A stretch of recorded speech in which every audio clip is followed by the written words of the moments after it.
Assalamualaikum warahmatullahi wabarakatuh. Perkenalkan, nama saya Akbar Bintang Isulak.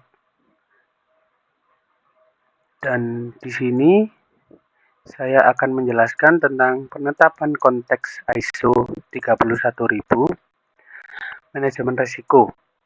NIM saya 20410100055.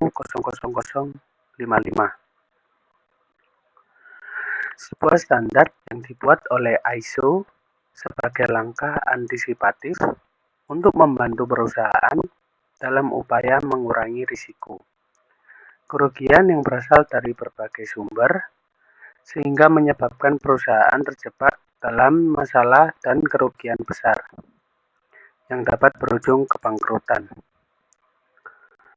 Kata-kata di atas ialah pengertian ISO 31000 pada manajemen risiko. Selanjutnya ialah saya akan menjelaskan tujuan ISO 31000 manajemen risiko. Manajemen risiko ialah bertujuan untuk menciptakan serta melindungi nilai-nilai perusahaan. Tujuan tersebut dapat diwujudkan dengan 5 cara. Cara yang pertama ialah meningkatkan kinerja karyawan. Yang kedua ialah mendorong inovasi dari karyawan. Dan yang ketiga, mendukung pencapaian sasaran. Dan yang keempat ialah komitmen dan kepemimpinan dari manajemen puncak. Dan yang kelima, keterlibatan aktif dari semua karyawan.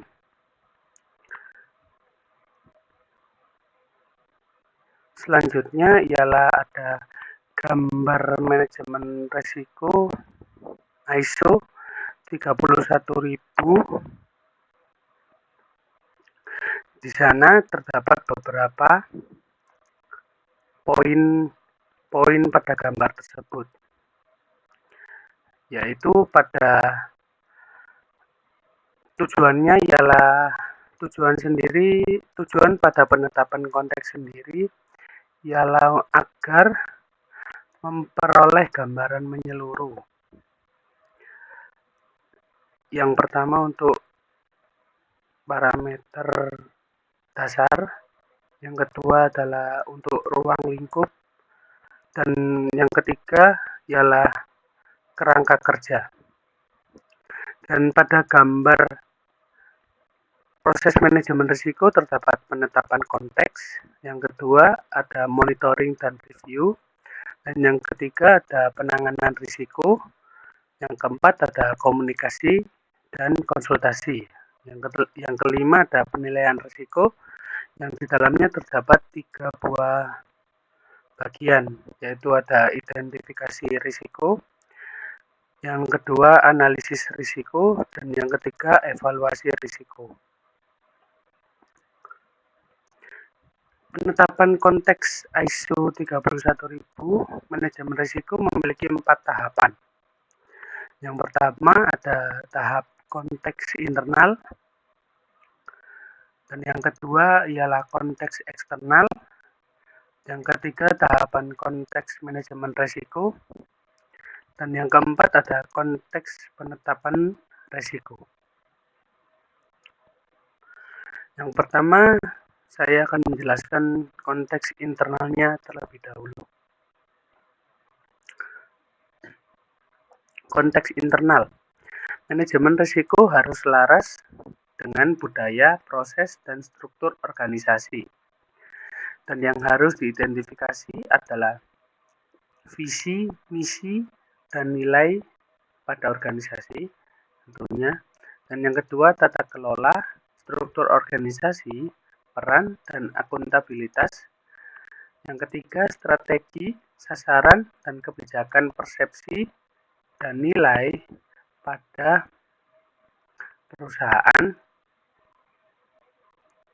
dan budaya organisasi juga. Dan yang kelima, standar, panduan, dan model yang diadopsi oleh organisasi. Yang keenam ada kapabilitas ditinjau dari sumber daya dan pengetahuan. Yang ketujuh ada data, sistem informasi, dan aliran informasi. Yang kedelapan ada hubungan dengan pemangku kepentingan internal dengan mempertimbangkan persepsi dan nilai mereka. Yang selanjutnya ada hubungan dan komitmen kontraktual. Dan yang terakhir ada interdependensi dan interkoneksi. Yang kedua, saya akan menjelaskan tahapan pada konteks eksternal. Konteks eksternal. Untuk bisa melakukan pemahaman konteks eksternal, dapat dilakukan analisis pengaruh perubahan lingkungan eksternal dan analisis persepsi, dan juga perilaku stakeholder eksternal.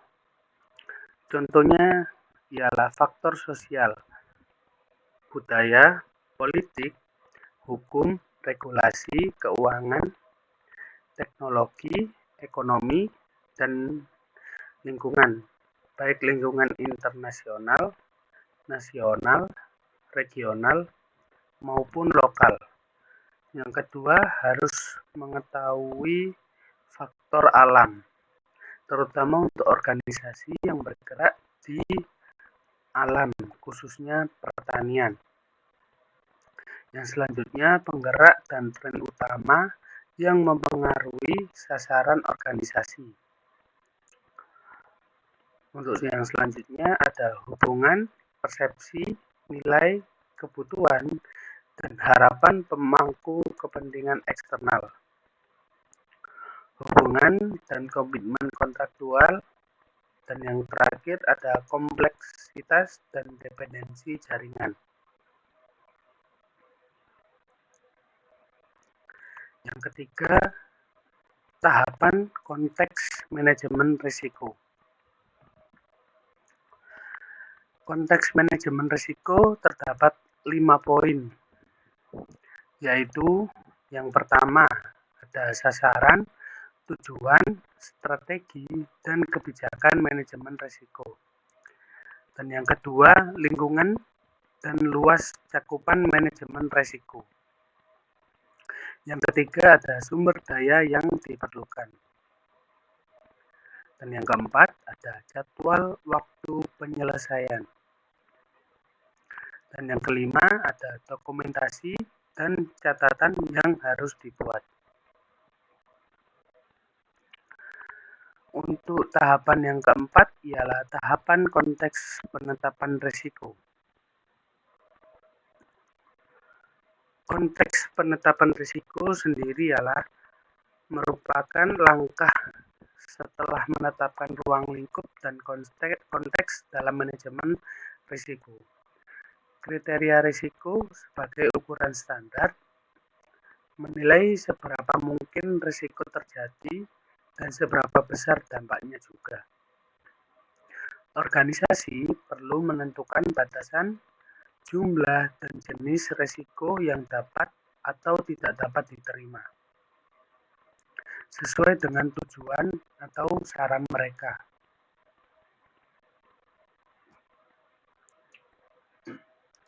Penetapan kriteria risiko. Kriteria risiko perlu ditetapkan sebelum memulai manajemen risiko dan terus dievaluasi secara dinamis untuk pembaruan sesuai kebutuhan. Setiap kriteria risiko dibuat setelah mengidentifikasi seluruh risiko terkait tujuan atau saran dengan penyesuaian khusus untuk masing-masing risiko. Dan beberapa hal yang harus dipertimbangkan dalam penetapan kriteria risiko, yaitu terdapat 7 poin. Dan untuk yang pertama, sifat dan jenis ketidakpastian yang dapat mempengaruhi hasil dan tujuan. Yang kedua, bagaimana konsekuensi positif negatif dan kemungkinan akan ditentukan. Dan yang ketiga, ada faktor-faktor terkait waktu. Yang keempat, ada konsistensi dalam penggunaan, pengukuran. Yang kelima ada bagaimana tingkat risiko ditentukan. Yang keenam ada bagaimana kombinasi dan urutan berbagai risiko akan diperhitungkan. Dan yang terakhir ada kapasitas organisasi. Tahap penetapan kriteria masing-masing konsekuensi dan kemungkinan terdapat 3 poin, yaitu ada tabel kriteria konsekuensi atau dampak, baik dampak kuantitatif maupun kualitatif.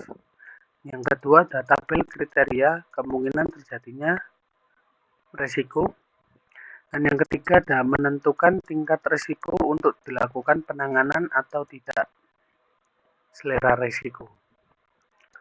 Ketentuan kriteria risiko terdapat 4 kriteria kemungkinan terjadinya risiko, likelihood itu yang pertama, dan yang kedua ada kriteria dampak atau consequence, dan yang ketiga menetapkan matriks analisis risiko dan level risiko, dan yang keempat ada menetapkan selera risiko. Sekian presentasi dari saya, kurang lebihnya mohon maaf. Wassalamualaikum warahmatullahi wabarakatuh.